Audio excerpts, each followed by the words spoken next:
Question number 14 मा हामीलाई सोधेको छ the maximum value of sine x into कस एक्स इज भनेर अप्सन ए मा छ 1, बी मा छ 1/2, सी मा 1/√2 र डी मा दिएको छ हामीलाई √3/2।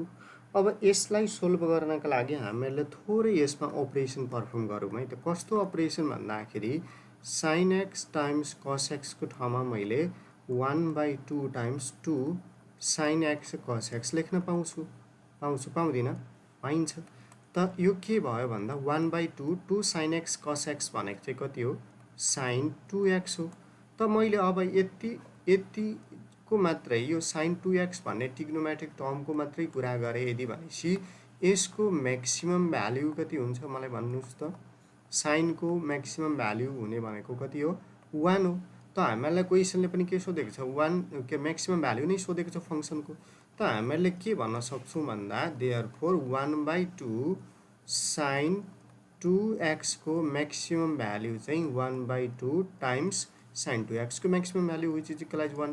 त फाइनल आन्सर कति हुन गयो? हामीहरूको option B is the correct answer 1/2 भनेर भन्न सक्छौँ।